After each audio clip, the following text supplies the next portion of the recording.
Para a gente falar sobre yoga, meditação ou qualquer prática contemplativa, primeiro a gente precisa desfazer os preconceitos que se cristalizaram em torno dessas práticas.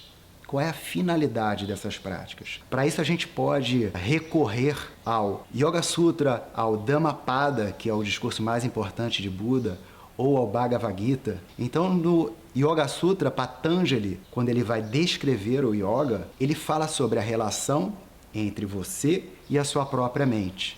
Se a gente for no Dhammapada, que é o discurso da verdade, o discurso do Dharma, que é o discurso mais importante de Buda, ele fala o seguinte, que a mente é em tudo elemento primordial, tudo do mental provém, tudo pelo mental se faz. Então, assim como o Patanjali, Buda, ele está apontando para a relação entre o homem e a sua própria mente. Se a gente for ver no Bhagavad Gita com Krishna, ele falando sobre a prática contemplativa, ele vai descrever a seguinte situação que cabe na nossa situação de vida. O homem que conquistou a sua mente, aquele que conquistou a sua própria mente, tem na sua mente o melhor dos amigos.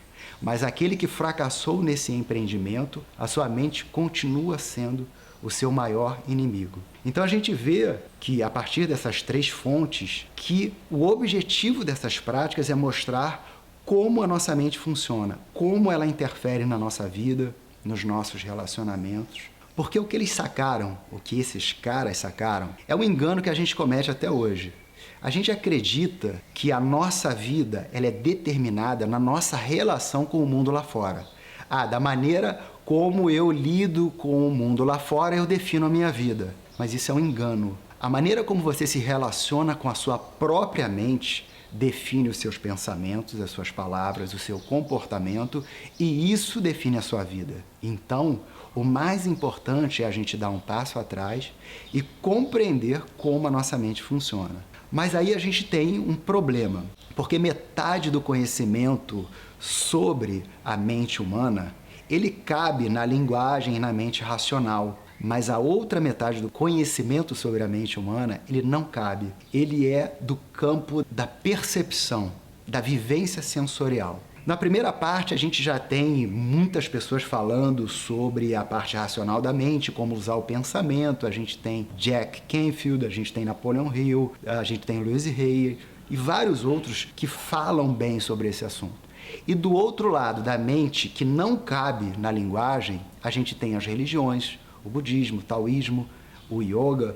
E essa parte da mente que não cabe na linguagem, ela é mais ou menos como se fosse você tentando explicar para alguém o que é a cor azul, para alguém que nunca enxergou. Se você perceber, esse conhecimento não cabe na linguagem, você não consegue explicar.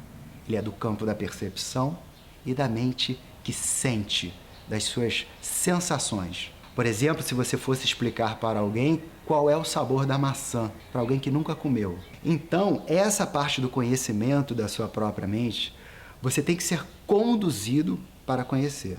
Outro preconceito que a gente precisa perder sobre as práticas contemplativas, a meditação, é a ideia de que meditar é ficar sentado de pernas cruzadas. Não é isso. O símbolo da meditação, que é uma pessoa de pernas cruzadas, sentadas, é o símbolo não de um corpo imóvel, mas de uma mente quieta. Muita gente não sabe, mas dentro dos mosteiros budistas existem as meditações dinâmicas, andando, correndo, comendo, cozinhando, lavando louça. Imagina você sentado na varanda de um mosteiro e passa uma fila de monges correndo. Eles estão meditando. A meditação é uma prática mental, invisível aos olhos. E a meditação é independente do que o seu corpo esteja fazendo. Seja ele estando seu corpo imóvel, sentado, imóvel, em pé, andando, correndo, comendo, conversando. Como a gente falou no início, meditação, ela quer te mostrar como a sua mente interfere na sua vida. E ela interfere o tempo todo. Então, meditar pode ser praticado o tempo todo. Não saber como a sua mente funciona tem um custo para você. E esse custo é alto. Tanto perdendo coisas, mas principalmente deixando de ganhar. Esse custo dessa ignorância avidya em sânscrito, essa ignorância a respeito de uma visão correta do mundo e de si mesmo, de uma mente que se acalmou, ela tem um custo muito alto. A gente paga esse custo com o bem-estar, a gente paga com os nossos relacionamentos, a gente paga com a nossa saúde. E é um problema financeiro também. Foi publicado há uns anos atrás na revista de negócios de Harvard quanto os Estados Unidos perdem por ansiedade e depressão, que são quadros que a meditação, por comprovação científica, tem resultado imediato. Então, na publicação dessa revista, eles chegaram a um valor que os Estados Unidos perdem, mais ou menos todo ano, 300 bilhões de dólares. Tudo bem que a gente está falando de um PIB de trilhões de dólares, mas a gente pode pensar que nós perdemos na nossa vida também uma parte de produção que a gente poderia ter feito, mas não fez. Então, por uma questão de saúde, de relacionamento, por uma questão de bolso, por uma questão de todos os aspectos da vida, a meditação, ela é uma prática que pode resolver esses problemas. O problema da meditação é que ela é uma prática muito simples. A maioria das pessoas não está apta, não está pronta a compreender tanta simplicidade. Então, os efeitos da meditação são desproporcionais à simplicidade da prática. E isso foi também um problema para a meditação, porque durante muito tempo alguns cientistas, alguns pesquisadores, eles duvidavam de que a meditação pudesse trazer tantos benefícios. Hoje a lista de benefícios é enorme e às vezes inacreditável. Mas o que aconteceu foi que alguns cientistas modernos, neurocientistas, como a doutora Sara Lazar, doutor Anthony Lutz, doutor Kabat-Zinn, eles, com a ajuda de equipamentos modernos de filmagem, de tomógrafos, eles resolveram filmar o que acontece com a mente dos praticantes. Então, eles compararam grupos de pessoas que já praticavam com iniciantes e filmaram o cérebro dessas pessoas. E o resultado foi surpreendente, porque a meditação, em pouco tempo, em 8 semanas, que são 2 meses, com práticas de menos de meia hora por dia, mostrou que o cérebro desses praticantes começava a se modificar estruturalmente. E isso foi, assim, deixou surpreso os cientistas mais céticos. Hoje, a questão, a pesquisa não é se a meditação promove tudo isso, mas como ela faz.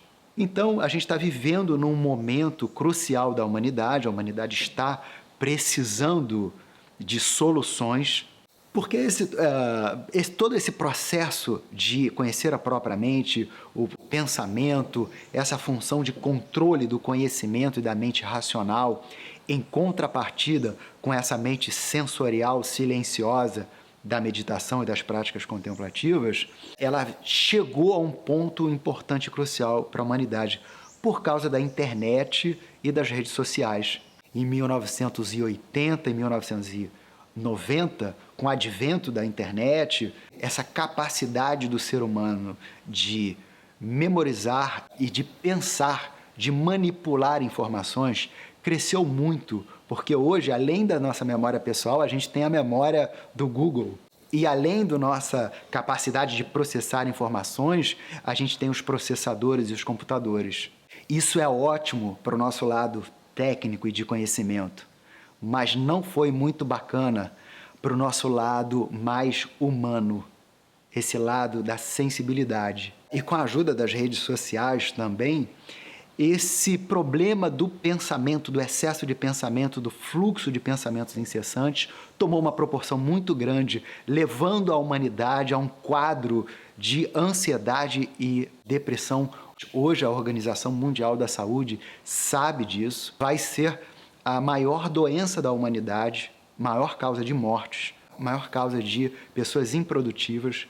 E tentando se antecipar a isso, a Organização Mundial da Saúde resolveu definir o dia do yoga, resolveu prescrever a meditação, e as universidades estão buscando responder às perguntas em cima dessas práticas.